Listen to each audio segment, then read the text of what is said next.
Mis manos temblaban tanto que casi no podía sostener el teléfono.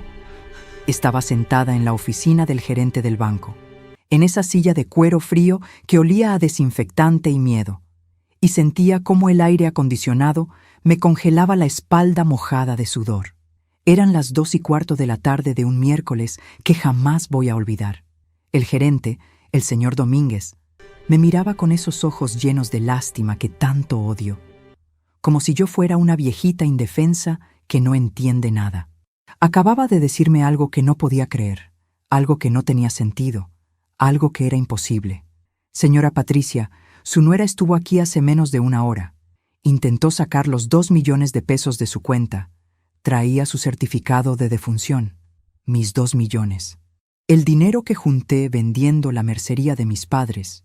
El negocio que heredé y mantuve abierto durante más de 30 años, levantándome a las 6 de la mañana todos los días, atendiendo a cada clienta con una sonrisa, aunque me dolieran las rodillas, aunque mi marido estuviera enfermo, aunque el mundo se cayera a pedazos. Esos 2 millones que iban a ser mi tranquilidad, mi vejez digna, mi libertad para no molestar a nadie. Imposible, le dije con la voz quebrada. Yo estoy viva. La que murió ayer fue mi hermana, Marta, mi hermana gemela. El señor Domínguez asintió despacio, y entonces vi cómo sus dedos temblaban mientras abría una carpeta sobre su escritorio. Lo sé, señora Patricia, por eso la llamé inmediatamente, pero hay algo más que necesita saber. Hizo una pausa que duró una eternidad.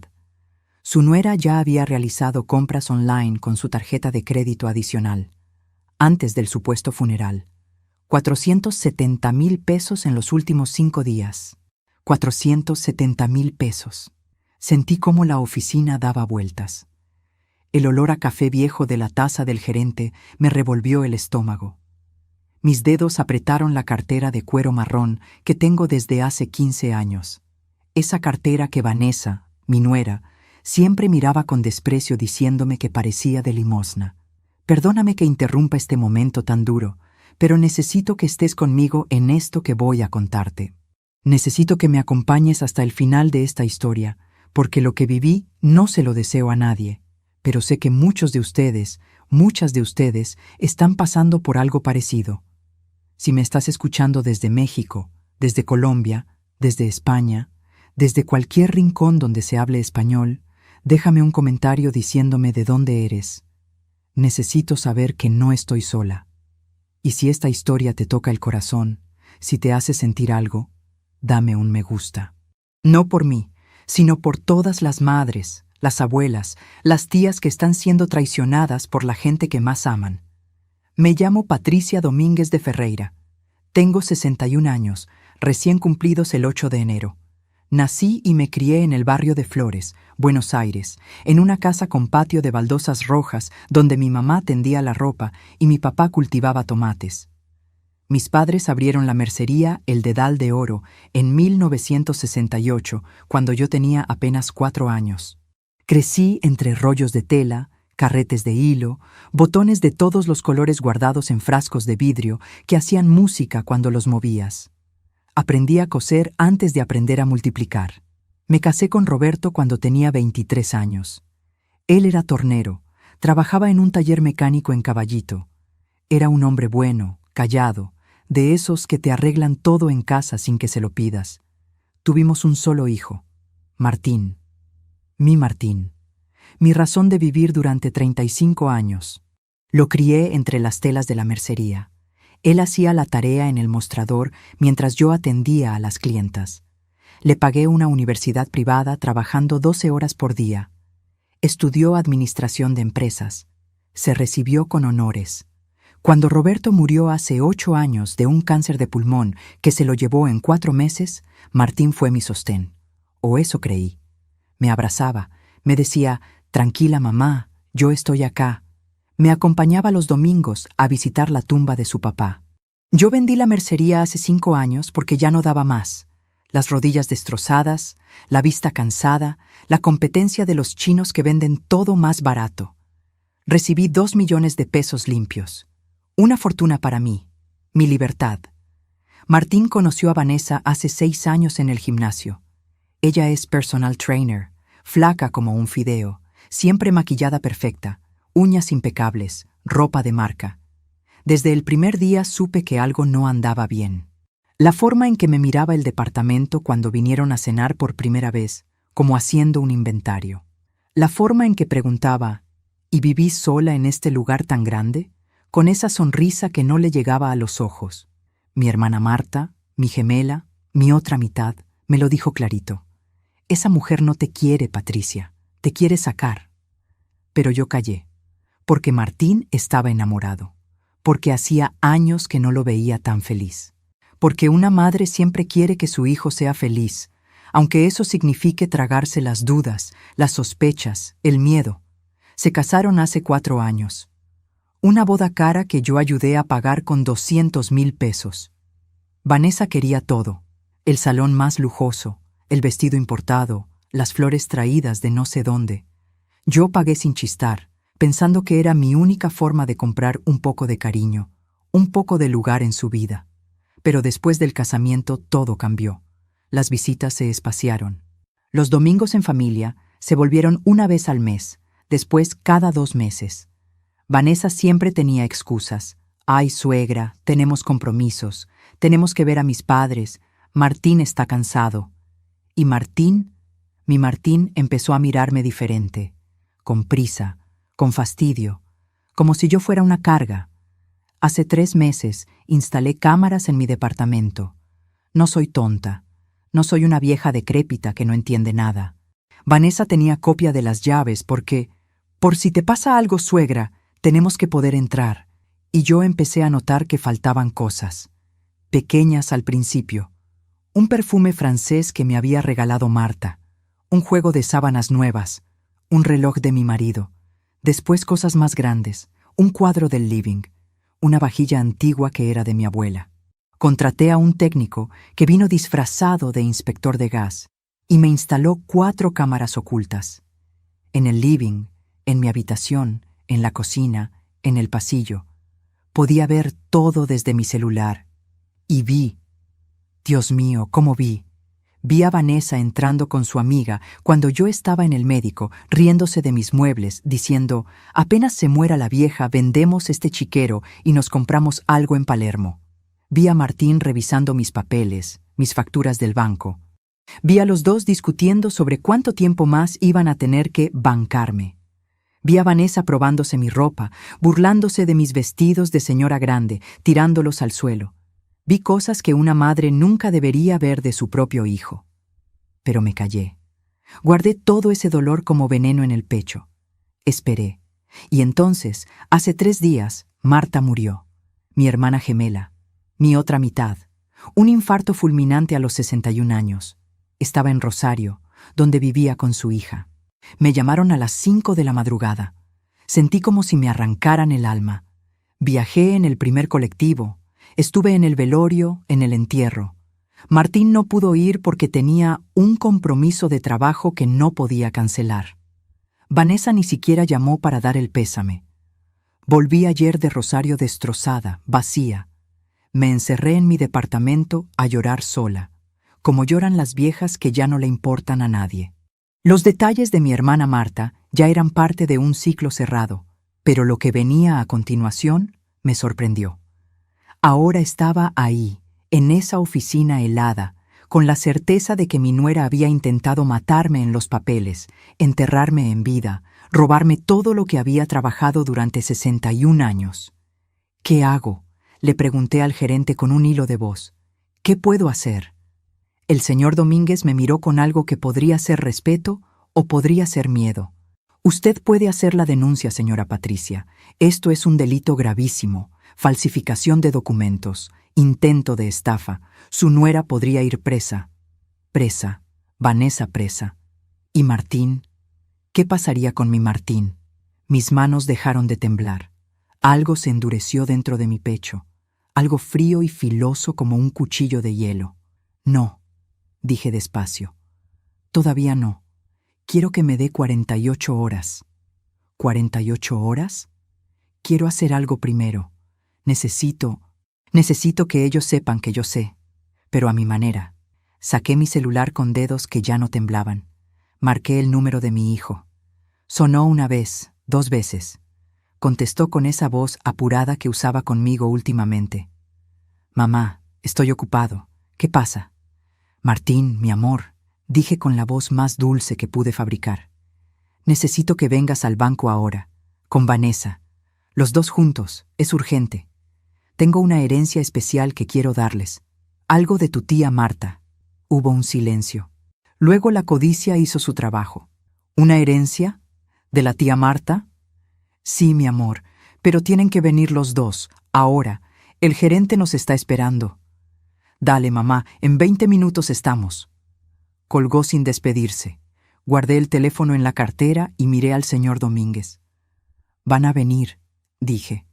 Y entonces me quedé sentada en esa silla de cuero frío, con el aire acondicionado congelándome la espalda, esperando a que llegara mi hijo y la mujer que había intentado enterrarme, esperando con el corazón roto en 1000 pedazos, pero con la cabeza, por primera vez en años, completamente clara. No sabía qué iba a pasar cuando los viera entrar por esa puerta. No sabía si iba a poder sostenerme de pie. No sabía si mi voz iba a salir o si iba a quedarme muda como una tonta. Solo sabía que mi hermana Marta, mi gemela, mi protectora eterna, me había regalado sin quererlo la llave para descubrir la verdad. Y que yo, Patricia Domínguez de Ferreira, 61 años, viuda, madre, ex comerciante, mujer de barrio y manos trabajadas, no iba a dejar que me enterraran viva, aunque eso significara enterrar yo misma el corazón que durante 35 años había latido solo por mi hijo.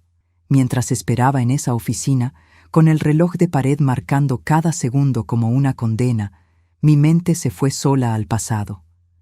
A los recuerdos que duelen más cuando uno descubre que tal vez todo fue una mentira.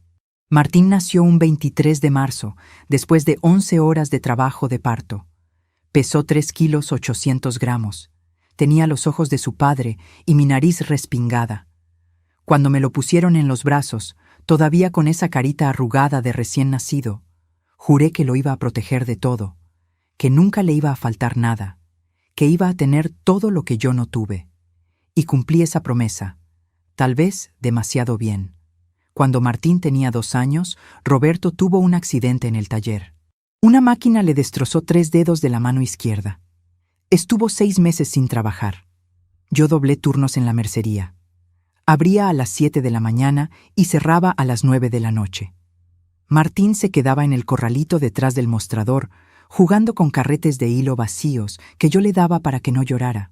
Las clientas me decían: «Ay, Patricia, ese nene es un ángel, no hace ruido». Y yo sonreía con orgullo, aunque por dentro me moría de cansancio, con las piernas hinchadas y la espalda rota. Pero lo hacía feliz, porque era mi hijo, porque para eso es una madre. Cuando empezó la escuela primaria, me levanté durante 6 años a las 5:30 de la madrugada para prepararle el desayuno, plancharle el guardapolvo, hacerle la vianda. Roberto se iba temprano al taller y yo me quedaba sola con esa responsabilidad. Nunca me quejé. Nunca le dije a Martín: «Mira todo lo que hago por vos». Lo hacía porque era mi obligación, mi alegría, mi propósito. Pero ¿cuándo empezó todo a torcerse? ¿Cuándo planté sin darme cuenta las semillas de este desastre? Tal vez fue cuando Martín tenía 9 años y me pidió una bicicleta cara, esas de cambios que usaban los chicos del barrio alto. Roberto me dijo: «No podemos, Patricia, con eso comemos un mes entero». Pero yo vi la carita triste de Martín y no pude soportarlo. Trabajé un mes entero haciendo arreglos de ropa por las noches, después de cerrar la mercería. Cosía dobladillos, zurcía pantalones, arreglaba vestidos de fiesta hasta las 2 de la madrugada. Me sangraban los dedos de tanto pincharme con la aguja. Pero junté la plata y le compré la bicicleta. Martín se puso feliz durante 2 semanas. Después la bicicleta quedó en el patio, oxidándose bajo la lluvia, olvidada. Tendría que haber visto la señal. Tendría que haber entendido que estaba criando a un hijo que esperaba que yo resolviera todo, que le diera todo, sin esfuerzo de su parte. Pero una madre no ve esas cosas. Una madre solo ve el amor. Cuando empezó la secundaria, Martín quería zapatillas de marca. Todos sus compañeros las usaban, me decía. Mamá, si no tengo esas zapatillas me van a cargar, me van a decir que soy pobre. Y yo, que había usado alpargatas hasta los 15 años, que sabía lo que era ir a la escuela con la ropa remendada, no quise que mi hijo pasara por eso. Vendí las joyas de oro que me había regalado Roberto para nuestro aniversario. Un anillo, una cadenita finita, unos aritos pequeños. No valían mucho, pero alcanzó para las zapatillas. Roberto se enojó conmigo. Le estás enseñando mal, Patricia. Le estás enseñando que todo se consigue sin sacrificio. Discutimos esa noche. Yo lloré en la cocina mientras lavaba los platos, defendiendo a mi hijo, diciendo que Roberto no entendía, que el mundo había cambiado, que los chicos necesitaban cosas para no sentirse menos. Ahora, sentada en esa oficina del banco, me preguntaba si Roberto había tenido razón. Si yo, con mi amor ciego, había criado a un hombre que creía que merecía todo sin dar nada a cambio. La adolescencia de Martín fue dura. Se juntó con pibes que no me gustaban. Empezó a llegar tarde, a contestarme mal. Una vez le dije que no podía salir porque tenía que estudiar para un examen y me gritó: «¡Vos no me mandás, vieja!». Me quedé helada. Roberto se levantó de la mesa y lo agarró del brazo, fuerte. «A tu madre no le hablas así. Pedile perdón ahora». Martín me pidió perdón con lágrimas en los ojos, y yo lo abracé y le dije que lo perdonaba, que estaba bien, que los adolescentes son así. Pero Roberto no me habló en 2 días. Decía que yo era demasiado blanda, que estaba criando a un irrespetuoso. Cuando llegó el momento de la universidad, Martín quería estudiar en una privada. «Las públicas son un quilombo, mamá. Quiero estudiar en serio». La cuota era carísima. Roberto y yo no llegábamos. Pero yo no iba a dejar que mi hijo perdiera su oportunidad. Empecé a hacer turnos extras los sábados, abriendo la mercería cuando nadie más abría. Dejé de comprarme ropa, de ir a la peluquería, de darme cualquier gusto. Todo era para la cuota de Martín. Todo era para que mi hijo fuera alguien. Y lo logró. Se recibió de licenciado en Administración de Empresas. El día de su graduación lloré como una tonta. Estaba tan orgullosa. Roberto también estaba orgulloso, aunque ya estaba enfermo, aunque ya tosía esa tos horrible que después nos enteramos que era el cáncer comiéndoselo por dentro. Martín consiguió trabajo rápido en una empresa de logística. Empezó a ganar bien. Se compró un auto usado, después uno mejor. Se mudó a un departamento en Palermo con 2 compañeros. Venía a visitarme los domingos, me traía facturas, me contaba de su trabajo. Yo pensaba que todo había valido la pena, que mis sacrificios habían dado fruto. Después Roberto murió, y me quedé sola, y Martín me prometió que nunca me iba a abandonar. «Tranquila, mamá», me decía abrazándome en el cementerio, en ese día horrible de viento frío y cielo gris. «Yo siempre voy a estar para vos. Sos lo más importante de mi vida». Le creí. Me aferré a esa promesa como un náufrago a una tabla. Durante 2 años estuvo presente. Venía seguido. Me acompañaba al médico. Me ayudaba con los trámites de la mercería. Y yo me sentía acompañada, menos sola en ese departamento que se había vuelto demasiado grande y demasiado silencioso. Hasta que apareció ella, Vanessa. Con su cuerpo de gimnasio, su pelo rubio teñido, sus uñas perfectas que nunca habían fregado un piso ni lavado un plato. La primera vez que vino a cenar, llegó tarde. Martín estaba nervioso, disculpándola. «Es que tuvo una clase que se extendió, mamá. Cuando finalmente llegó, no me dio ni un beso, solo una sonrisa fría». «Hola, suegra». Me miró de arriba abajo con esos ojos celestes que parecían una calculadora. Miró mi departamento, mis muebles, el mantel de hilo que había bordado mi madre, los platos de la vajilla vieja que usábamos los domingos. No dijo nada, pero vi el desprecio. Lo vi clarito. Durante la cena, Vanessa apenas probó la comida. «Es que estoy a dieta, suegra. Tengo que cuidar la figura. ¿Viste cómo es esto del entrenamiento personal?». Había hecho milanesas napolitanas, el plato favorito de Martín desde que era chico. Él comió rápido, sin ganas, como apurado por irse. Antes se repetía el plato, me pedía más pan, se chupaba los dedos. Esa noche dejó la mitad. Marta, mi hermana, que había venido de Rosario para conocer a la novia de Martín, me miró desde el otro lado de la mesa con ojos de advertencia. Después, cuando se fueron, me dijo: «Patricia, esa mujer es mala, tiene ojos de víbora, aleja a tu hijo de ella». Pero yo me enojé con Marta. Le dije que estaba exagerando, que Vanessa solo era moderna, distinta a nosotras, que venía de otra clase social. Marta movió la cabeza y se fue sin decir más. Esa discusión nos distanció durante meses. Ojalá le hubiera hecho caso. Ojalá hubiera visto lo que Marta vio. Las cosas empeoraron después del casamiento. Ayudé con 200,000 pesos para esa boda ridícula llena de gente que yo no conocía, con un vestido que costaba lo mismo que un auto usado. Vanessa me sentó en una mesa del fondo, lejos de la mesa principal. Es que tenemos protocolo, suegra, ¿entendés? No entendía nada, solo que me sentía como una intrusa en el casamiento de mi propio hijo.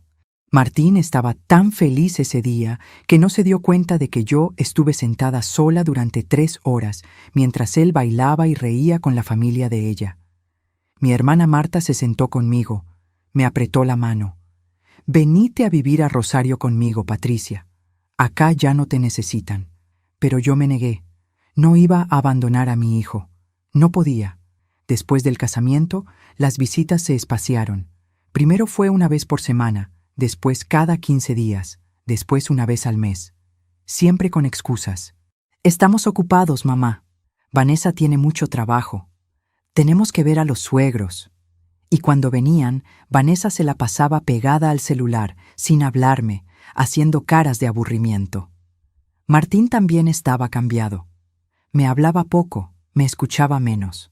Una vez le comenté que me dolían mucho las rodillas, que el médico me había dicho que necesitaba una operación. Martín miró a Vanessa y ella dijo: «Ay, suegra, todos tenemos achaques. Yo también tengo dolor de espalda y no ando quejándome». Martín no dijo nada. No me defendió. Se quedó callado como un cobarde. Yo callé también. Tragué la humillación, porque era mi hijo y una madre siempre perdona, hasta que empecé a notar que faltaban cosas de mi casa. El olor del café del gerente me trajo de vuelta al presente. Levanté la vista. El señor Domínguez me estaba mirando con preocupación. «¿Está bien, señora Patricia?» «Sí», mentí. «Estoy bien». En ese momento, mi celular vibró. Un mensaje de Martín. «Mamá, llegamos en 5 minutos.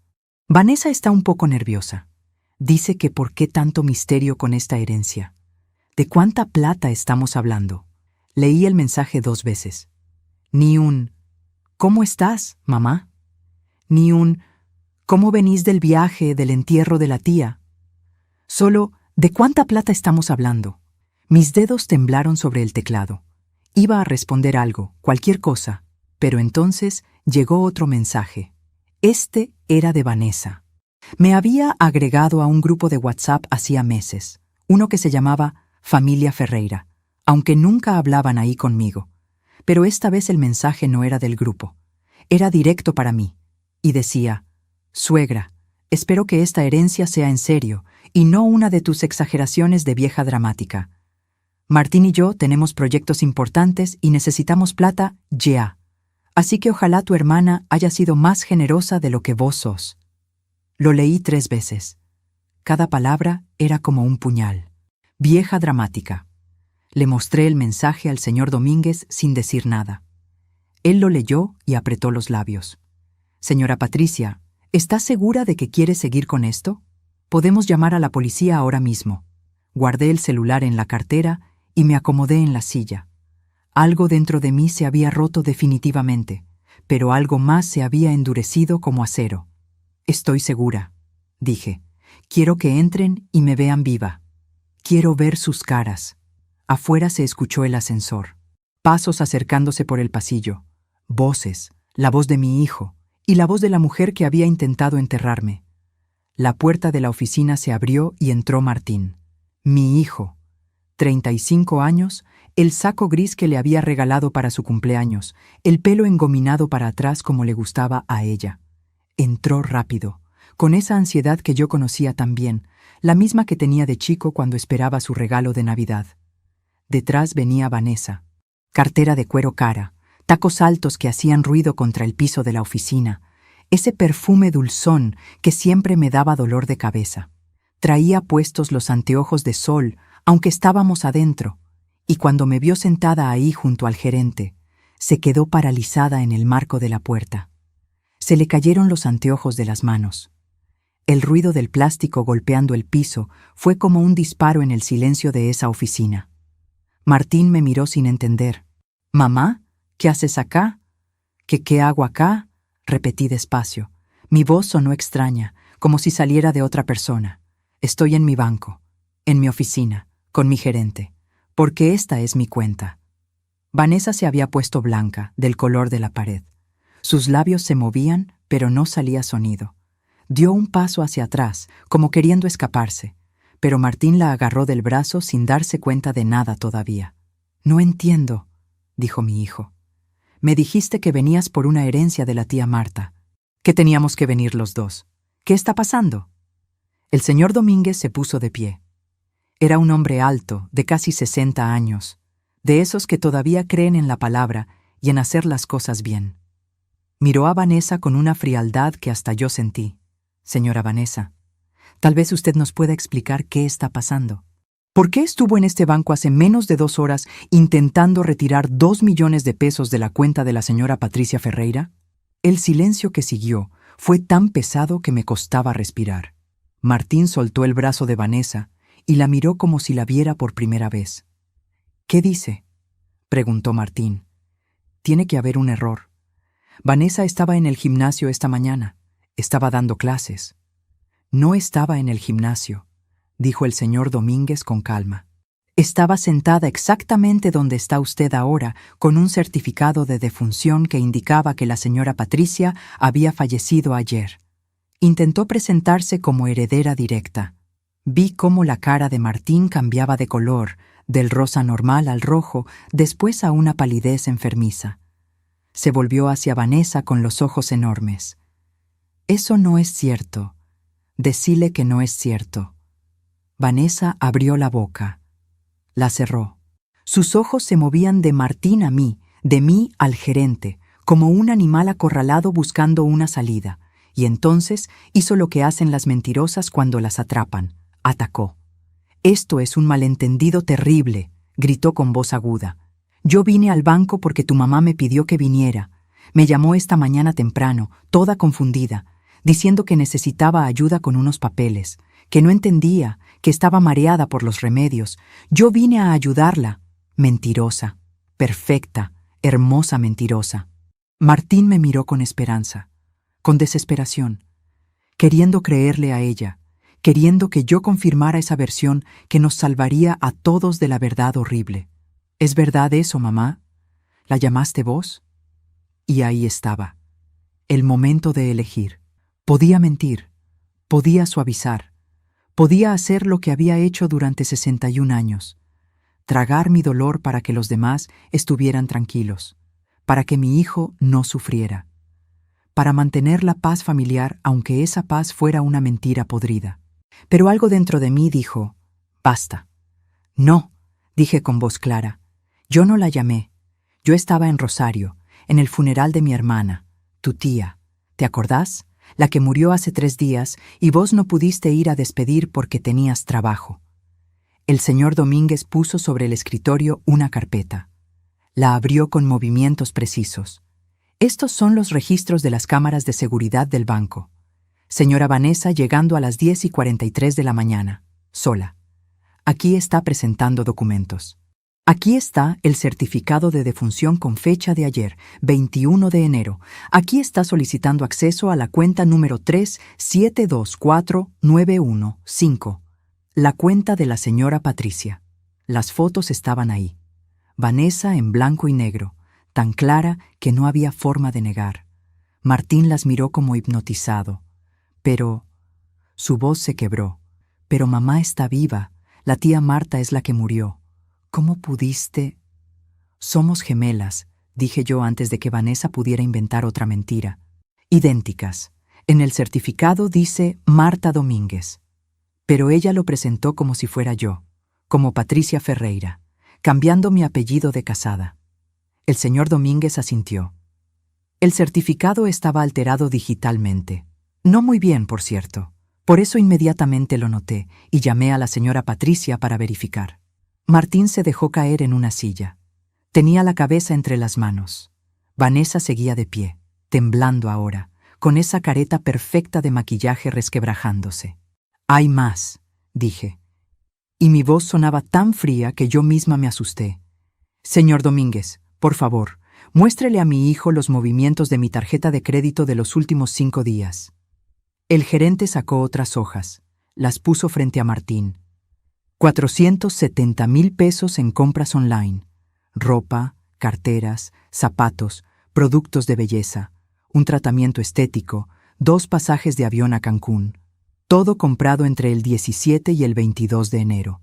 Mientras la señora Patricia estaba en Rosario llorando a su hermana muerta. Cada palabra era una puñalada. Vi cómo Martín leía los papeles, cómo sus ojos se movían por los renglones, por los números, por las fechas. Vi cómo su mundo se caía a pedazos igual que el mío. «Vanessa», dijo con voz ronca. «Vanessa, por favor, decime que esto tiene explicación». Ella empezó a llorar. Lágrimas perfectas que no le arruinaban el rímel. Lágrimas de actriz. «Martín, mi amor, yo lo hice por nosotros, por nuestro futuro. Tu mamá tiene 2 millones ahí guardados pudriéndose mientras nosotros no podemos ni comprarnos un departamento. Es injusto. Ella es vieja, no los necesita. Nosotros somos jóvenes, tenemos sueños, tenemos planes». Las palabras me golpearon como piedras. Ella es vieja, no los necesita. Como si por tener 61 años yo ya estuviera muerta. Ya no mereciera nada, ya no tuviera derecho a mi propia vida. Martín la miraba como si no la conociera. ¿Vos intentaste robarle a mi mamá? ¿Usando el certificado de la tía muerta? No es robar. Algún día iba a ser nuestro de todos modos. Solo adelanté las cosas. Tu mamá no tiene a nadie más que vos. Todo eso va a ser tuyo cuando ella se muera. Cuando ella se muera. Hablaba de mi muerte como quien habla del clima, con naturalidad, con prisa casi, como si yo fuera un trámite pendiente. Me puse de pie despacio.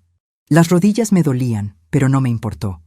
Miré a esa mujer que había intentado enterrarme, que había gastado mi dinero mientras yo lloraba a mi hermana, que había hablado de mi muerte como quien espera un paquete por correo. «Salí de acá», dije con voz baja pero firme. «Salí de esta oficina ahora».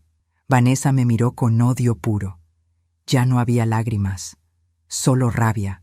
«Usted tiene la culpa de todo», me escupió. Sobreprotegió tanto a su hijo que lo volvió inútil. No sabe hacer nada solo. Siempre corriendo a mamá, siempre tengo que ver a mi mamá. ¿Qué va a decir mi mamá? Es un hombre de 35 años, pero usted lo tiene agarrado como si todavía fuera un bebé. Las palabras me quemaron porque tenían algo de verdad. Tal vez sí lo había sobreprotegido. Tal vez sí había criado a un hijo que esperaba que todo le cayera del cielo. Pero esa no era excusa para lo que ella había hecho. «Salí», repetí, «antes de que llame a la policía». «Llámela», gritó Vanessa. «A ver si se anima, porque si me meten presa, yo voy a llevar a su hijo conmigo. Él sabía todo, él me dijo que lo hiciera». El mundo se detuvo. Miré a Martín. Mi hijo. Mi única razón de vivir durante 35 años. Esperaba que dijera que no, que era mentira, que él nunca haría algo así. Pero Martín no dijo nada. Solo bajó la cabeza y se puso a llorar en silencio, con los hombros temblando. Y ahí lo supe todo. Mi hijo había sabido. Tal vez no los detalles, tal vez no el plan exacto, pero había sabido que ella iba a hacer algo. Y no me había defendido, no me había protegido. Me había dejado sola frente a los lobos. Algo se rompió dentro de mi pecho, algo que no tenía nombre. Era peor que cuando murió Roberto, peor que cuando murió Marta, porque esto era una muerte diferente, la muerte de la ilusión más grande de mi vida, que mi hijo me amaba. «Váyanse», dije. «Los dos, ahora». Martín levantó la cara. Tenía los ojos rojos, la nariz goteando. Parecía un niño. Mi niño. Mamá, perdóname. Yo no quería. Las cosas se nos fueron de las manos. Teníamos deudas, tantas deudas.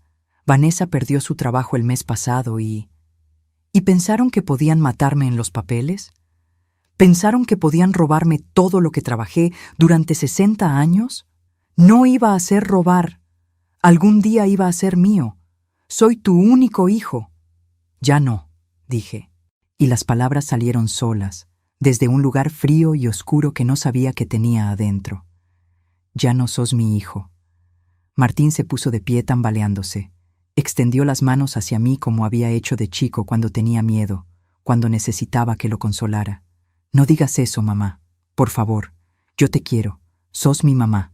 Sabes lo que vi en las cámaras de mi casa. Dije de repente. No había planeado decirlo, pero ya no podía parar. Sé que entraban cuando yo no estaba. Sé que se robaban mis cosas. Sé que se burlaban de mí, de mis muebles, de mi ropa.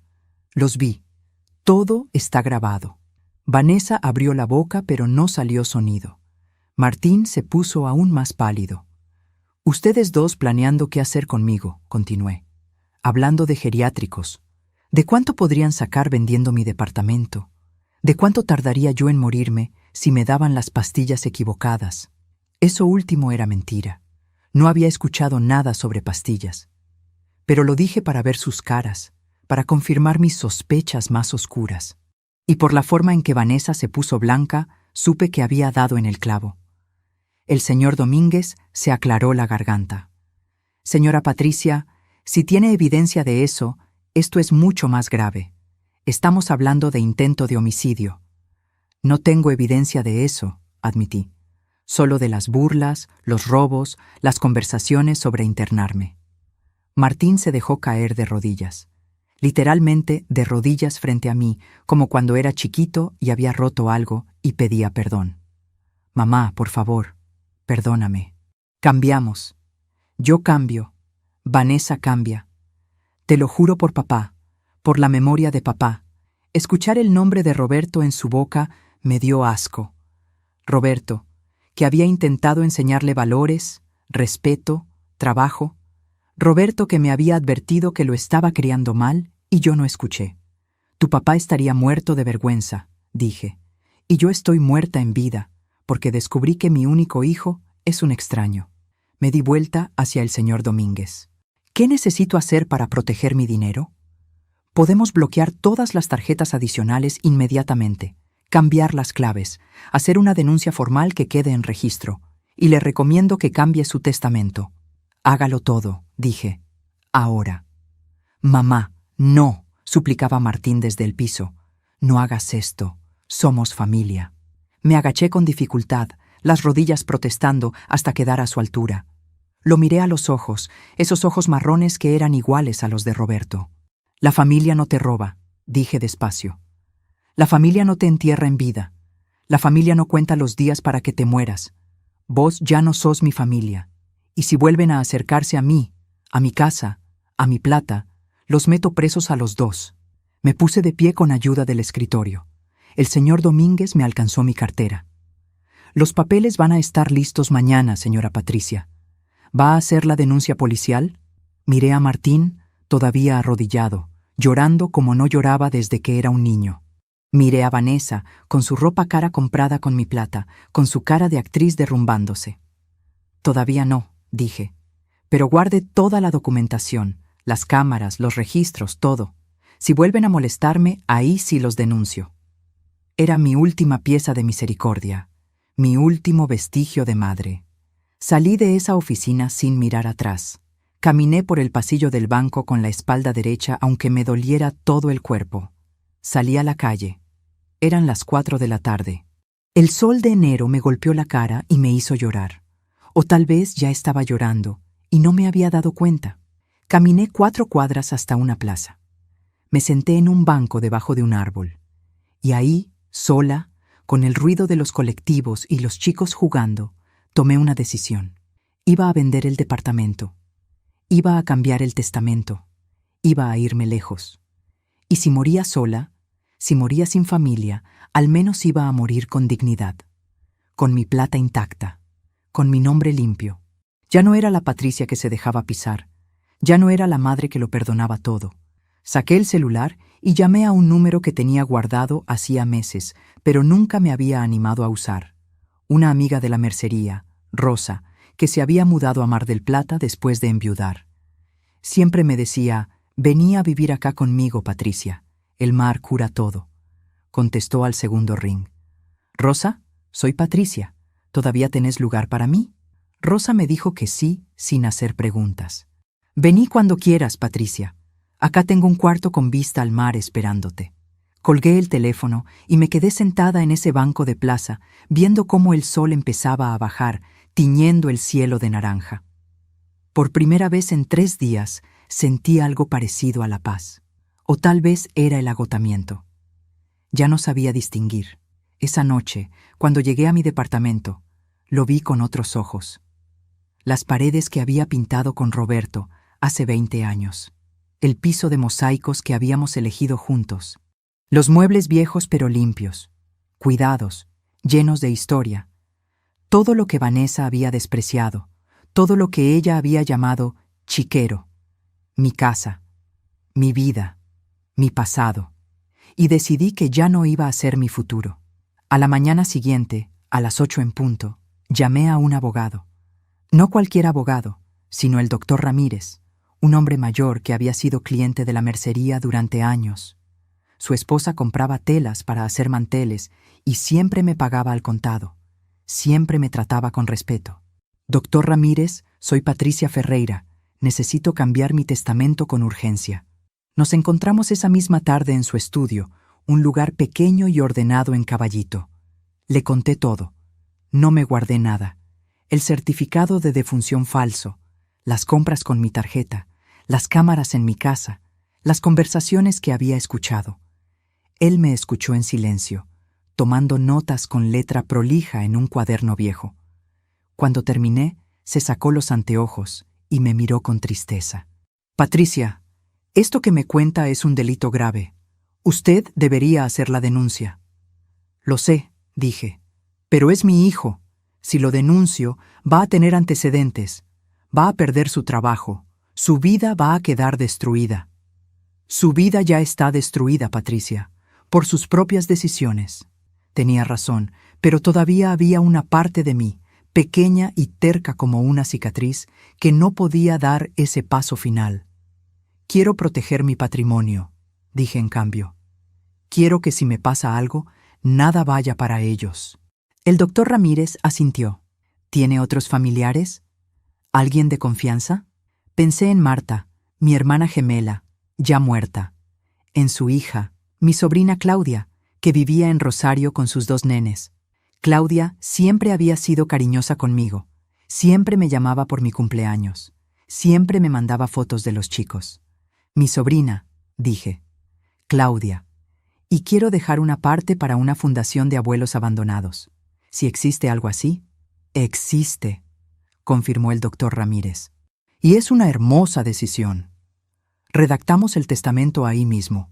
Dejaba el departamento y la mitad del dinero para Claudia. La otra mitad del dinero para la Fundación Abuelos en Red, que ayuda a personas mayores en situación de abandono familiar. Para Martín, nada. 0 pesos, 0 propiedades. Solo una carta que el doctor Ramírez guardaría para entregarle si yo moría, explicándole por qué. Firmé los papeles con mano temblorosa pero segura. Era la primera vez en mi vida que tomaba una decisión tan grande sin consultar con nadie, sin pedir permiso, sin pensar en los sentimientos de otros primero. «Ya está», dijo el doctor Ramírez. «Esto queda registrado y protegido. Nadie puede cambiarlo excepto usted». Salí de su estudio sintiéndome 10 kilos más liviana. Al día siguiente fui a una inmobiliaria, la misma donde había comprado este departamento con Roberto hacía 30 años. El dueño, don Héctor, ya era un hombre mayor, casi 70, pero seguía trabajando. «Patricia, ¿qué te trae por acá?» «Quiero vender mi departamento, don Héctor. Rápido. Al mejor precio que pueda conseguir, pero rápido». Él levantó las cejas. «¿Pasó algo? ¿Estás bien?» «Estoy bien». Mentí. «Solo necesito un cambio. Quiero irme a la costa. Don Héctor me miró con esos ojos que lo habían visto todo. ¿Problemas con la familia? No le contesté, pero mi silencio fue respuesta suficiente. Está bien, dijo él. Voy a mandarte a mi mejor agente. Es un departamento de 3 ambientes en Flores, bien ubicado, bien mantenido. Lo vamos a vender en menos de un mes. Gracias, don Héctor.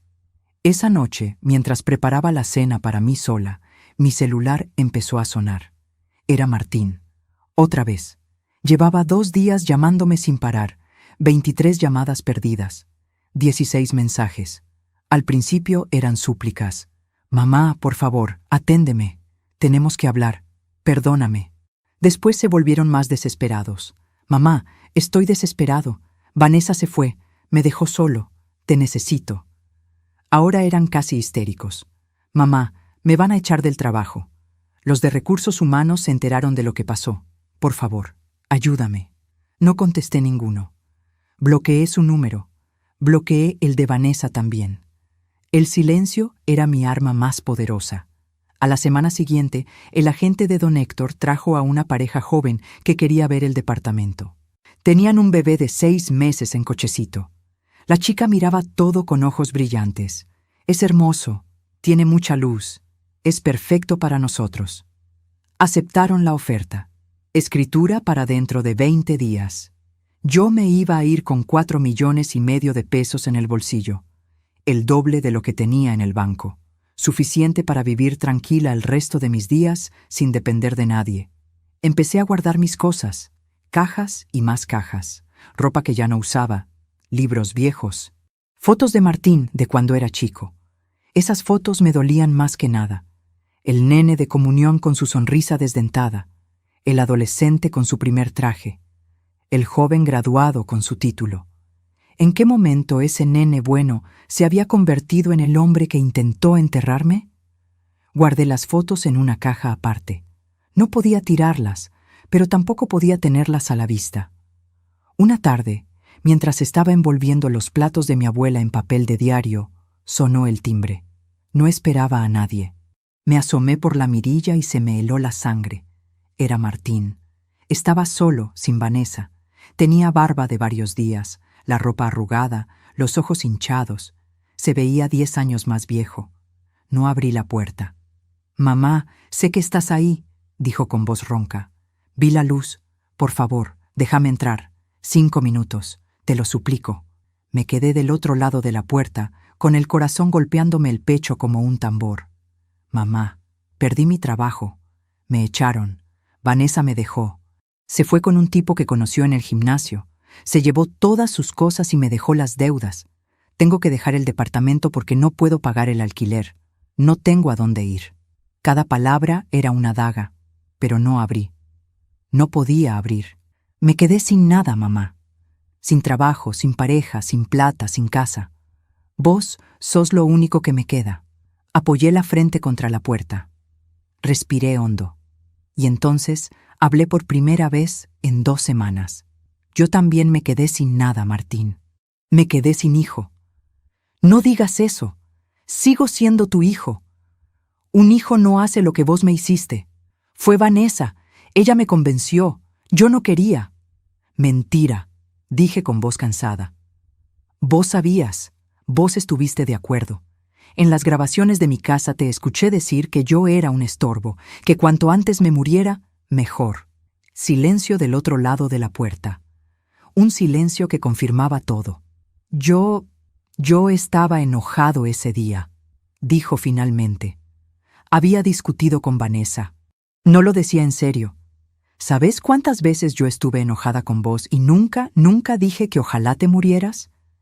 ¿Sabes cuántas veces te quise decir que eras un ingrato, un desconsiderado, un egoísta, y me callé porque eras mi hijo? Porque una madre no dice esas cosas. Una madre traga todo el dolor con tal de que su hijo esté bien. Lo escuché llorar del otro lado de la puerta. Ese llanto de hombre que suena como un animal herido. Perdóname, mamá. Por favor.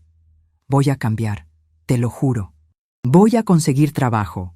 Voy a devolverte cada peso que gastó Vanessa. Voy a ser el hijo que vos merecés. Dame una oportunidad.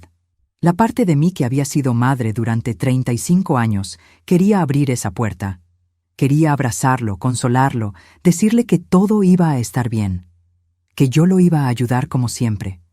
Pero la parte nueva de mí, la que había nacido en esa oficina del banco, la que había firmado el testamento nuevo, la que había vendido el departamento, esa parte dijo, no más. Andate, Martín, dije.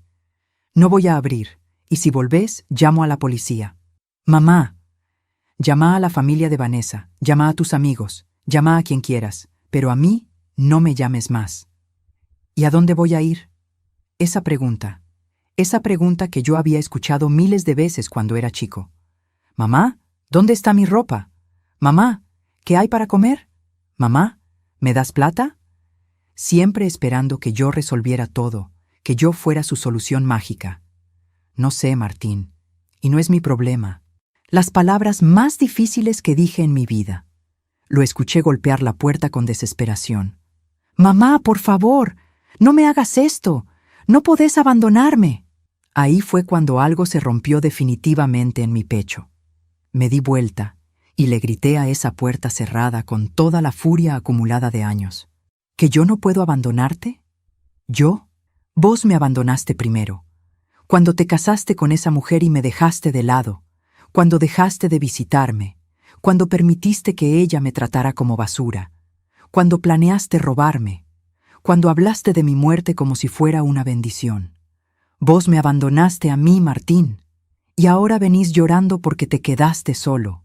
Pues bienvenido al club, yo también estoy sola. La diferencia es que yo no tengo a quién culpar más que a mí misma por haberte criado así. El silencio del otro lado fue absoluto. Después escuché pasos alejándose. El ascensor, la puerta del edificio cerrándose.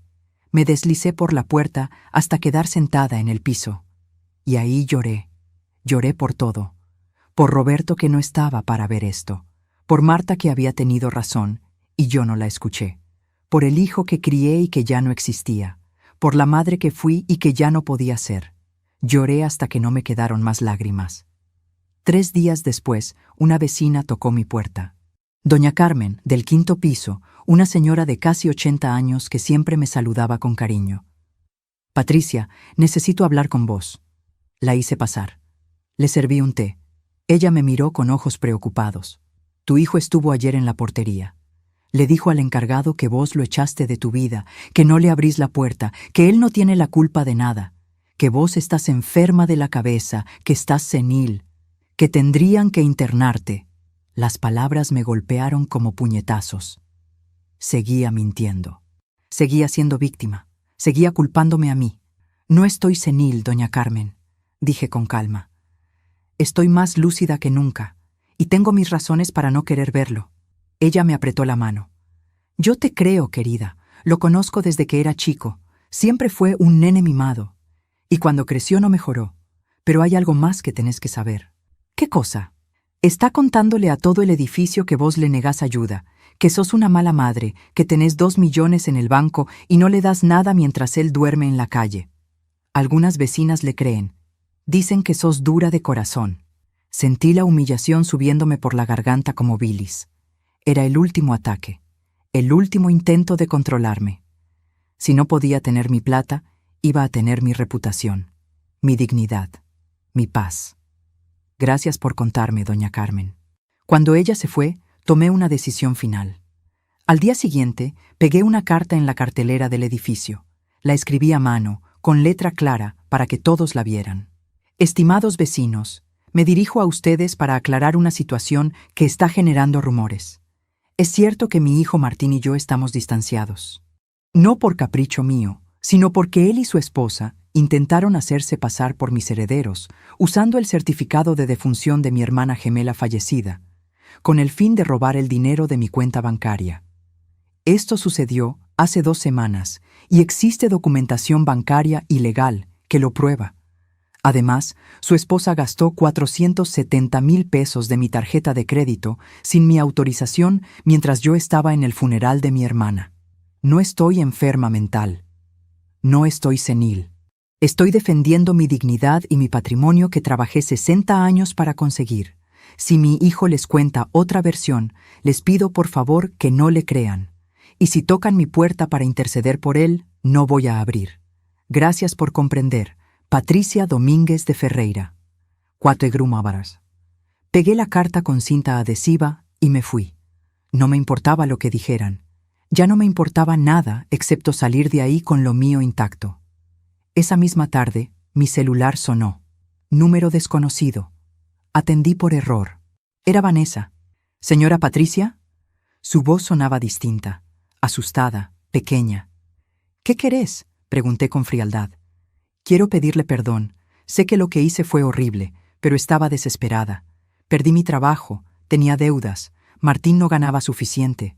Vi todo ese dinero suyo guardado y pensé que usted no lo necesitaba. Pensaste mal, lo sé, y ahora estoy pagando las consecuencias. Martín me culpa a mí de todo. Me echó, no tengo dónde vivir. Mis padres no me quieren ayudar porque están avergonzados. ¿Y me llamas a mí? ¿A la mujer que intentaste enterrar? Un silencio. Después, con voz calculadora, dijo: Usted es buena persona, señora Patricia. Siempre lo fue. Sé que en el fondo todavía tiene corazón. Podríamos hacer un trato. Yo le cuento todo lo que Martín planeaba hacer con usted. Cosas que ni siquiera imagina. Y usted me da algo de plata para empezar de nuevo. Me reí. Una risa amarga, seca, sin humor. ¿Me estás extorsionando? No, señora. Le estoy ofreciendo información valiosa. No me interesa. Y si llamas de nuevo te denuncio por acoso. Chau, Vanessa. Colgué. Bloqueé el número. Y seguí empacando mis cosas. La mudanza estaba programada para el lunes siguiente. Solo faltaban 4 días para irme de esta vida y empezar otra. Pero Martín tenía un último as bajo la manga. Y lo jugó el domingo a la noche, cuando apareció en la puerta de mi departamento acompañado de alguien que no esperaba. Una asistente social. Miré por la mirilla y no lo podía creer. Martín estaba ahí, con mejor aspecto que la última vez, afeitado, con ropa limpia. A su lado había una mujer de unos 40 años, con portapapeles en mano y una identificación colgando del cuello. Servicio de Protección de Adultos Mayores, decía la credencial. Me quedé helada. Esto era nuevo. Esto era peligroso. Abrí la puerta solo con la cadena puesta. Buenas noches, señora, dijo la mujer con voz profesional. Soy la licenciada Mónica Peralta, del Servicio de Protección de Adultos Mayores. Recibimos una denuncia de su hijo sobre su estado de salud mental y su capacidad para tomar decisiones. ¿Podemos pasar? Martín me miraba desde atrás con ojos que querían parecer preocupados, pero que yo veía llenos de cálculo. Este era su último intento. Si me declaraban incapaz, si conseguía que me internaran o que un juez me pusiera un curador, él podría controlar mi dinero, podría vender mi departamento, podría hacer lo que quisiera conmigo. No, dije con voz firme, no pueden pasar. No tengo ningún problema de salud mental. La licenciada Peralta sonrió con esa sonrisa tranquilizadora que usan con los viejos. Entiendo que pueda sentirse invadida, señora Patricia, pero su hijo dice que usted está tomando decisiones erráticas, que vendió su casa de forma impulsiva, que cortó contacto con su única familia, que pegó una carta en el edificio con acusaciones graves, que se niega a recibir ayuda. Estos son signos de deterioro cognitivo, o son signos de una mujer que se está defendiendo de un hijo que intentó robarle, respondí. Tengo documentación bancaria, grabaciones de video y un abogado que puede confirmar todo. No estoy loca. Estoy protegiendo mi patrimonio de un delincuente. Martín dio un paso adelante. Mamá, por favor, deja que la doctora entre. Solo quiero ayudarte. Vos no querés ayudarme, querés controlarme. La licenciada Peralta sacó una libreta. Señora Patricia, ¿podría decirme qué día es hoy? Domingo 26 de enero de 2026. ¿Sabe su dirección completa? Calle Yerbal 3122, Cuarto B, Flores, Buenos Aires. ¿Sabe cuántos años tiene? 61, recién cumplidos el 8 de enero. ¿Está tomando alguna medicación? Para la presión, una pastilla por día, enalapril de 10 miligramos. Y para el colesterol, Atorvastatina de 20 miligramos. Tengo las cajas acá si quiere verlas. La licenciada me miraba con otros ojos ahora. Ojos que empezaban a entender que no estaba frente a una vieja senil. Señora Patricia, ¿por qué vende su departamento? Porque quiero mudarme a Mar del Plata, con una amiga que enviudó hace 2 años. Quiero vivir cerca del mar, donde siempre soñé vivir. Tengo 61 años, no 90. Todavía puedo tomar mis propias decisiones. ¿Y por qué cortó contacto con su hijo? Respiré hondo. Porque mi hijo y su esposa intentaron robarme 2 millones de pesos usando el certificado de defunción de mi hermana gemela que acababa de fallecer. Hay registro bancario de esto. El gerente del Banco Provincia, el señor Domínguez, puede confirmarlo. También gastaron 470,000 pesos con mi tarjeta sin mi autorización. Todo está documentado. Si quiere, puedo darle el teléfono de mi abogado, el doctor Ramírez. La cara de la licenciada cambió completamente. Se volvió hacia Martín con expresión dura. ¿Esto es cierto? Fue un malentendido, tartamudeó Martín. Vanessa, mi ex esposa, ella... ¿Hay documentación bancaria de esto que dice su madre? Sí, pero... Entonces esto no es un caso de deterioro cognitivo. Esto es un conflicto familiar por dinero. La licenciada cerró su libreta con un golpe seco. Señora Patricia, usted está completamente lúcida. Tiene derecho a vender su propiedad, a mudarse donde quiera y a cortar contacto con quien desee. Su hijo no tiene derecho a denunciarla por proteger su patrimonio. Se volvió hacia Martín con frialdad. Joven, hacer denuncias falsas al Servicio de Protección de Adultos Mayores es un delito. Le sugiero que no vuelva a hacerlo o voy a tener que hacer un informe contra usted. Martín se puso rojo, después blanco. Pero yo solo quería... Usted quería acceder al dinero de su madre usando al Estado como herramienta. Eso es abuso de recursos públicos. Buenas noches. La licenciada Peralta me dio una tarjeta a través de la rendija de la puerta. Si él vuelve a molestarla, señora Patricia, llámeme. Voy a dejar registro de esta visita. Usted está protegida. Se fue hacia el ascensor. Martín se quedó parado frente a mi puerta, derrotado, con los hombros caídos. ¿Contento?, le dije. ¿Querías que me internaran? ¿Querías que me declararan loca para poder manejar mi plata? Yo solo quería que entraras en razón.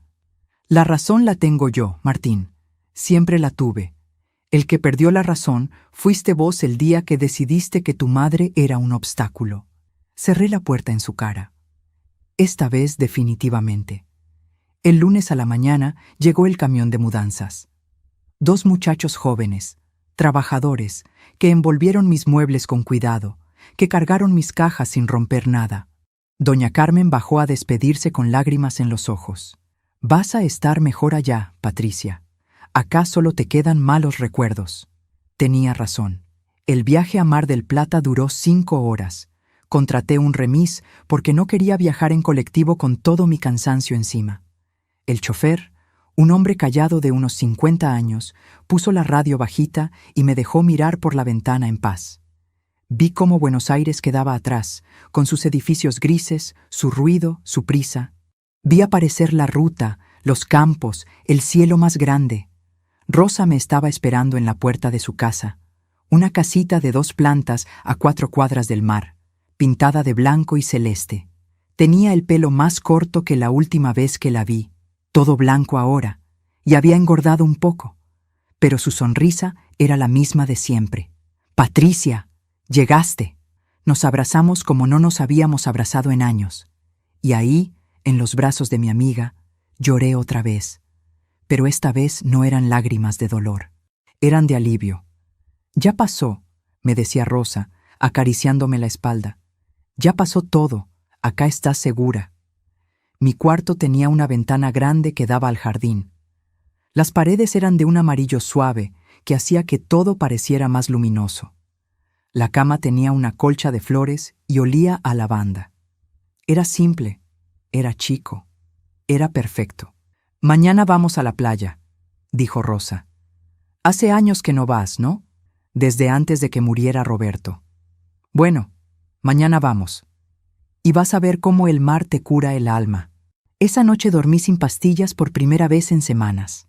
El sonido lejano de las olas era mejor que cualquier remedio. Los primeros días en Mar del Plata fueron extraños. Me despertaba y no sabía dónde estaba. Buscaba mis cosas y no las encontraba. Extrañaba mi departamento, mis rutinas, mi barrio. Pero no extrañaba a Martín. Y eso me dolía de una forma distinta, saber que no extrañaba a mi propio hijo. Rosa me llevó a caminar por la playa. Yo no había pisado arena en casi 10 años. Las rodillas me dolían, pero seguí caminando. El agua fría me mojó los pies y me hizo gritar de sorpresa. Rosa se reía. Así se siente estar viva, Patricia. Conocí a las amigas de Rosa. Un grupo de mujeres de entre 55 y 70 años que se juntaban todas las tardes en la costanera a tomar mate y hablar de todo. Eran viudas, separadas, algunas solteras, todas con historias parecidas a la mía. Hijos que no llamaban, familias que las habían dejado de lado, soledades elegidas o forzadas. Acá somos familia, me dijo una que se llamaba Norma. La familia que elegimos, no la que nos tocó. Por primera vez en mucho tiempo me sentí parte de algo. Mientras tanto, en Buenos Aires, Martín estaba viviendo su propio infierno. Lo supe porque doña Carmen me llamaba cada tanto para contarme. No porque yo le preguntara, sino porque ella sentía que yo tenía derecho a saber. Martín había perdido su departamento. No pudo pagar el alquiler y lo desalojaron. Tuvo que volver a vivir con un amigo, durmiendo en un sillón, como un chico de 20 años sin futuro. Vanessa nunca volvió. Se había ido con su novio nuevo a Córdoba y lo había bloqueado de todos lados. El trabajo que había perdido era de una empresa importante. Ahora le costaba conseguir otro porque había rumores sobre problemas legales con su familia. Nadie quería contratar a alguien que había intentado estafar a su propia madre. Consiguió finalmente un trabajo en un supermercado, reponiendo mercadería. Él, que se había recibido de licenciado en administración, que había trabajado en una oficina con aire acondicionado, ahora cargaba cajas de 8 de la mañana a 6 de la tarde por un sueldo mínimo. Doña Carmen lo vio una vez en el supermercado del barrio. Estaba flaco, Patricia, ojeroso. Me vio y se escondió detrás de una góndola. Le dio vergüenza que lo viera así. Sentí una punzada en el pecho cuando me contó eso, pero no era lástima. Era algo más parecido a la tristeza de ver cómo alguien destruye su propia vida. ¿Te puedo preguntar algo?, me dijo doña Carmen. ¿Nunca pensás en perdonarlo? Todos los días, admití. Pero perdonar no significa volver. Perdonar significa soltar el odio. Y yo ya lo solté. Pero no voy a volver a su vida. No voy a ser su salvación otra vez. Mientras Martín caía, yo empecé a subir. Con Rosa abrimos un pequeño emprendimiento. Ella sabía hacer dulces caseros y yo sabía coser. Alquilamos un puesto en la feria artesanal de la Rambla los fines de semana. Vendíamos dulce de leche artesanal, mermeladas, y yo ofrecía arreglos de ropa express. No ganábamos fortunas, pero ganábamos lo suficiente. Y lo más importante, nos divertíamos. Hablábamos con la gente, nos reíamos, tomábamos mate mirando el mar. Una tarde de marzo, una señora mayor se acercó a nuestro puesto. Tenía que ser de unos 75 años, con bastón, con la espalda encorvada por la osteoporosis. ¿Ustedes arreglan ropa?, preguntó. Sí, señora. ¿Qué necesita? Me mostró un vestido viejo, de esos que se usaban hace 30 años, lleno de recuerdos. Era de mi difunta hermana. Quiero achicarlo para que me quede a mí. Es lo único que me quedó de ella. Le tomé las medidas ahí mismo. Le dije que estaría listo en una semana. Cuando vino a buscarlo, me pagó y después se quedó mirándome con ojos llorosos. Gracias, mijita, me hiciste muy feliz. Y yo me di cuenta de que eso era lo que había extrañado todos estos años. Servir, ayudar, sentirme útil. Pero esta vez sin sacrificarme hasta desaparecer. Esta vez cobrando por mi trabajo. Esta vez poniendo límites claros. En junio, 4 meses después de haberme ido de Buenos Aires, el doctor Ramírez me llamó. Patricia, su hijo está pidiendo que revise el testamento. Dice que lo hizo bajo coacción, que no estaba en sus cabales cuando lo firmó. Presentó un escrito en tribunales. Sentí que el piso se movía. ¿Puede hacer eso? Puede intentarlo, pero no va a prosperar. Yo tengo grabaciones de nuestra consulta. Usted estaba completamente lúcida. Además, tengo toda la documentación del banco que prueba el intento de estafa. Si esto va a juicio, su hijo va a quedar peor parado. ¿Qué tengo que hacer? Nada, yo me encargo. Solo quería avisarle. Colgué el teléfono con las manos temblando. Rosa me preparó un té de tilo. No va a parar nunca, ¿verdad? Dije. Eventualmente se va a cansar, o va a madurar, o se va a dar cuenta de que perdió. En agosto llegó una carta certificada. La traje del correo con el corazón en la boca. Era de Martín. Por primera vez en 6 meses tenía noticias directas de él. Abrí el sobre con manos temblorosas. Adentro había una carta escrita a mano, con esa letra que yo conocía desde que aprendió a escribir en primer grado. Mamá, no sé si vas a leer esto. No sé si te importa, pero necesito escribirlo. Tenés razón en todo. Fui un hijo horrible. Fui egoísta, ingrato, cómplice de alguien que te quería hacer daño. Dejé que Vanessa te tratara mal porque me convenía. Miré para otro lado cuando se burlaba de vos. Hasta participé de esas burlas. Pensé que tu plata me pertenecía, que como era tu único hijo, tenía derecho. No entendía que vos habías trabajado 60 años para conseguir esa plata, que era tuya, que podías hacer con ella lo que quisieras. Ahora trabajo reponiendo mercadería en un supermercado. Gano 18,000 pesos por mes. Vivo en una pensión que cuesta 12,000. Me quedan 6,000 para comer, para el transporte, para todo. Por primera vez en mi vida entiendo lo que es no tener, lo que es trabajar hasta que te duela el cuerpo, lo que es llegar a casa sin fuerzas para nada. Y entiendo lo que vos hiciste por mí durante 35 años. No te pido perdón porque no lo merezco. No te pido que vuelvas porque sé que no vas a volver. Solo te pido que sepas que, aunque tarde, entendí. Martín, leí la carta 3 veces. Lloré sobre el papel hasta que se mojó la tinta. Rosa me la sacó de las manos con suavidad. La leyó en silencio. Después me miró. ¿Qué vas a hacer? Nada, dije. Voy a guardar esta carta. Y algún día, tal vez, cuando duela menos, le voy a responder. Pero no ahora, no ahora. Ahora todavía estoy sanando. Guardé la carta en una caja de lata que había comprado en la feria. La misma caja donde guardaba las pocas fotos de Martín que había traído conmigo. Una tarde de septiembre, estaba sentada en la playa mirando el atardecer. El sol se hundía en el mar pintando todo de naranja y violeta. Tenía una manta sobre las piernas porque todavía hacía fresco. En mi mano sostenía un mate que Rosa me había preparado. Mi celular sonó. Número de Buenos Aires. Desconocido. Algo me hizo atender. «¿Señora Patricia?», dijo una voz de mujer joven. «Sí, soy yo. Soy Claudia, su sobrina, la hija de la tía Marta». El corazón me dio un vuelco. «Claudia, mi amor. ¿Cómo estás?» «Bien, tía. Llamaba para ver cómo andaba. Hace meses que no hablamos.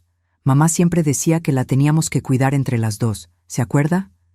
Se me llenaron los ojos de lágrimas. «Me acuerdo. ¿Es verdad que se mudó a Mar del Plata?» «Sí. Estoy acá con una amiga. Empecé una vida nueva. Me alegro tanto. ¿Y el primo Martín? ¿Cómo está él?» Silencio. Después dije: «No lo sé, Claudia. Hace meses que no hablamos. ¿Pasó algo?» «Pasaron muchas cosas. Pero no quiero hablar de eso ahora. Contame de vos, de los nenes». Hablamos durante 1 hora. Me contó de sus hijos, de su trabajo, de su vida. Y cuando colgamos, me quedé mirando el mar con una sensación nueva en el pecho. No estaba sola. Tenía a Rosa. Tenía a las amigas de la feria. Tenía a Claudia y sus hijos. Tenía una familia elegida. Una familia que me quería sin esperar nada a cambio. Me levanté de la arena con esfuerzo, sacudiéndome la manta, y caminé hacia la casa. El sol ya se había puesto completamente. Las luces de la ciudad empezaban a encenderse. Rosa me estaba esperando en la puerta con una sonrisa. «¿Lista para la cena?» «Lista», dije. Y entré a mi nueva casa, a mi nueva vida, dejando atrás para siempre a la Patricia que lo aguantaba todo, que lo perdonaba todo, que se dejaba pisar con tal de no estar sola. Ahora era otra, más dura tal vez, más fría quizás, pero también más digna, más libre, más mía. Y si eso significaba perder a mi hijo para ganarme a mí misma, entonces que así fuera. Han pasado 2 años desde que dejé Buenos Aires. 2 años desde que cerré la puerta de mi departamento por última vez, desde que vi a Martín arrodillado suplicando perdón, desde que elegí mi dignidad por encima del amor de madre. Hoy es un sábado de noviembre, casi primavera acá en Mar del Plata. Son las 7 de la mañana y estoy sentada en el balconcito de la casa que Rosa y yo compramos juntas hace un año. Sí, escuchaste bien, compramos. Con mi plata de la venta del departamento y sus ahorros, nos hicimos dueñas de esta casita celeste con jardín y 2 plantas, a 3 cuadras del mar. Cada una tiene su cuarto, su espacio, su independencia. Pero compartimos la cocina, el living, las charlas, la vida. Tengo una taza de café caliente entre las manos. El mismo café que antes me hacía Roberto, que después hacía yo sola en ese departamento silencioso de Buenos Aires. Pero ahora tiene otro sabor. Sabe a libertad. El emprendimiento de la feria creció más de lo que imaginábamos. Ya no somos solo Rosa y yo. Se sumó Norma con sus tejidos, Graciela con sus plantas, Mabel con sus artesanías en madera. Somos 5 mujeres mayores de 60 que nos levantamos cada fin de semana a vender nuestras cosas en la Rambla. Ganamos bien. No nos vamos a hacer millonarias, pero pagamos nuestras cuentas, nos damos nuestros gustos y, sobre todo, nos sentimos útiles, vivas, valiosas. Hace 3 meses, una productora local nos hizo una nota para el canal de cable de la ciudad. Las emprendedoras de la tercera edad que desafían los prejuicios. Se llamó el programa. Salimos todas, contando nuestras historias. Yo no conté la de Martín, solo dije que había enviudado y que después de muchos años en Buenos Aires decidí empezar de nuevo en Mar del Plata. Pero Norma sí contó la suya, cómo su hija la había abandonado en un geriátrico y ella se escapó, literal, por una ventana.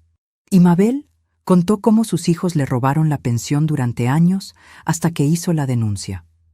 Después del programa, decenas de mujeres mayores nos escribieron. Nos buscaron en la feria. Nos contaron sus propias historias de abandono, de abuso, de hijos que las trataban como estorbos. Y entendí que lo que yo viví no era una excepción. Era una epidemia silenciosa que nadie quiere ver. El dinero que tengo guardado en el banco ya no son 2 millones. Son casi 5 millones de pesos. Entre la venta del departamento, mis ahorros, las inversiones que hice con ayuda del doctor Ramírez y lo que voy generando con el emprendimiento. Tengo para vivir tranquila hasta los 90 si hace falta. Y si me sobra algo cuando me muera, Claudia y sus hijos van a heredar una parte y el resto va para esa fundación de abuelos abandonados que tanto lo necesita. Martín no va a ver un solo peso. Y aunque a veces me duela el corazón, sé que es lo correcto.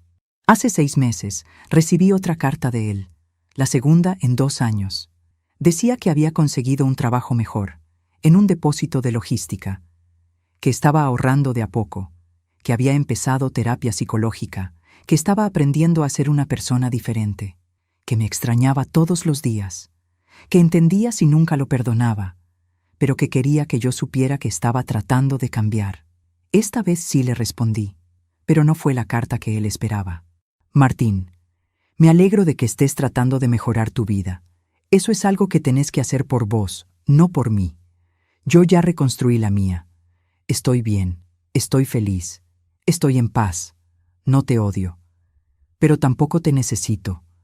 Tal vez algún día, si demostrás con hechos y no con palabras que cambiaste de verdad, podamos tomar un café como 2 conocidos que comparten un pasado. Pero por ahora, necesito que respetes mi espacio y mi decisión. Cuídate. Patricia. Fría, tal vez, pero honesta. Ya no tengo edad para mentiras piadosas. Hace 3 semanas pasó algo que no esperaba. Estaba en la feria, arreglando el ruedo de un pantalón, cuando una mujer se acercó a mi puesto. Tendría unos 40 años, bien vestida, con una nena de la mano. ¿Usted es Patricia Ferreira?, me preguntó. Sí, ¿Soy yo? Yo soy Sandra, la prima de Vanessa. Se me heló la sangre. Ese apellido, ese nombre, ese pasado que creía enterrado. No tengo nada que hablar con nadie relacionado a ella, dije poniéndome de pie. Tranquila, por favor. No vengo a defenderla, vengo a pedirle perdón. Me quedé paralizada. La mujer tenía lágrimas en los ojos. Mi prima es una estafadora profesional. Hizo lo mismo con otros antes que con usted. A mi propia madre le robó plata. A mi tía, a todas las familias donde se metía. Yo me enteré hace poco de lo que le hizo a usted y a su hijo, y quería decirle que no todas somos así. Que lo que ella hizo fue imperdonable, y que admiro mucho su valentía por plantarse y no dejar que se saliera con la suya. No supe qué decir. Rosa, que estaba a mi lado, me apretó la mano. Gracias por venir a decirme esto, logré decir finalmente. Pero ya pasó. Ya cerré ese capítulo. Lo sé. Solo quería que supiera que Vanessa está presa. La agarraron estafando a un señor mayor en Córdoba. Le sacó 100,000 pesos y lo dejó en la calle. Esta vez no zafó. Está cumpliendo condena de 3 años. Sentí algo extraño en el pecho. No era alegría, no era tristeza. Era solo cierre. Espero que aprenda, dije, y espero que su hijo también. La mujer asintió, me dio un abrazo que no esperaba y se fue con su nena de la mano. Esa noche, Rosa y yo abrimos una botella de vino barato y brindamos en el jardín bajo las estrellas. Por las segundas oportunidades, dijo Rosa. Por las mujeres que se atreven a empezar de nuevo, agregué yo. Y chocamos las copas con ese sonido cristalino que suena a victoria pequeña, pero real. Esta mañana, mientras tomo mi café en el balcón, pienso en todo lo que aprendí en estos 2 años. Aprendí que el amor de madre no tiene que ser sinónimo de sacrificio hasta desaparecer.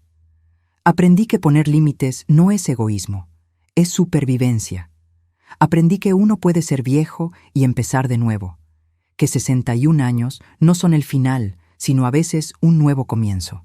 Aprendí que la familia no siempre es la de sangre, que a veces la verdadera familia es la que elegimos, la que nos elige de vuelta sin condiciones.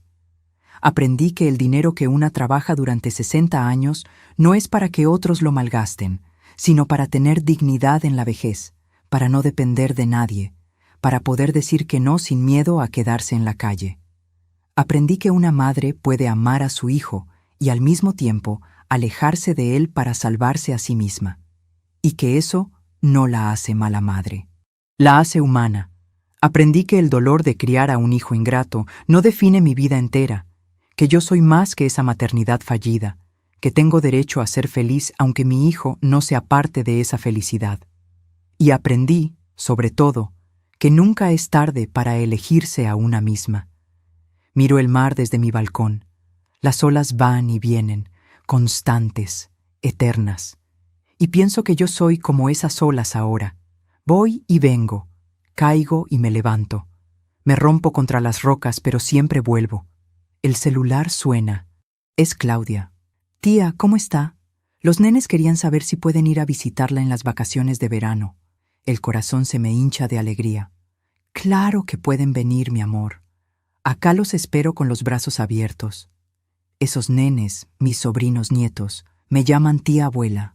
Me mandan dibujitos por WhatsApp. Me preguntan cómo está el mar. Me extrañan sin segundas intenciones, sin esperar herencias, sin calcular cuánto les voy a dejar cuando me muera. Ese es el amor real. El que no pide nada a cambio. Cuando cuelgo, me quedo mirando la pantalla del celular. Tengo una foto de fondo que saqué hace un mes. Soy yo, con Rosa y las chicas de la feria, todas abrazadas frente al mar, sonriendo como adolescentes. Tengo el pelo blanco al viento, arrugas alrededor de los ojos, manchas en las manos, pero estoy sonriendo de verdad. Y se nota. Esa soy yo ahora, Patricia Domínguez de Ferreira. 63 años. Viuda, ex comerciante, emprendedora, sobreviviente, mujer libre. Y si vos, que estás escuchando esta historia, te sentís identificada o identificado, quiero decirte algo importante. No estás solo, no estás sola. Hay miles de nosotros, Personas mayores que dimos todo por nuestros hijos, que trabajamos hasta rompernos el lomo, que nos quedamos callados durante años aguantando faltas de respeto, desprecios, abandonos. Personas que sentimos culpa por poner límites, que tenemos miedo de quedarnos solos si decimos que no. Pero te voy a decir algo que a mí me costó 61 años aprender. Es mejor estar solo con dignidad que acompañado con humillación. Es mejor cortar lazos tóxicos aunque duelan que seguir envenenándose el alma. Es mejor ser egoísta con tu dinero, con tu tiempo, con tu vida, que seguir siendo generoso con gente que no lo valora. Tus hijos adultos no son tu responsabilidad para siempre. Ya los criaste, ya les diste todo lo que pudiste. Si eligieron ser ingratos, si eligieron verte como un banco ambulante, si eligieron maltratarte, esa es su elección. Y vos tenés derecho a elegir también, a elegir tu paz, tu tranquilidad, tu vejez digna. No les debes tu vida entera. Ya les diste los primeros 20, 30, 40 años. Los años que quedan son tuyos, solo tuyos. Y si para proteger esos años tenés que irte lejos, cambiar el testamento, cortar el teléfono, cerrar la puerta, hacelo. Hacelo sin culpa. Hacelo con la frente alta. Porque vos también mereces ser feliz. Aunque tengas 60, 70, 80 años, aunque tus hijos no te llamen, aunque tu familia te haya defraudado, vos seguís mereciendo amor, respeto y tranquilidad. Si te gustó esta historia, si te llegó al corazón, si te hizo pensar o sentir algo, déjame un me gusta acá abajo. Ayúdame a que este mensaje llegue a más personas que lo necesitan escuchar. Suscríbete al canal para más historias como esta.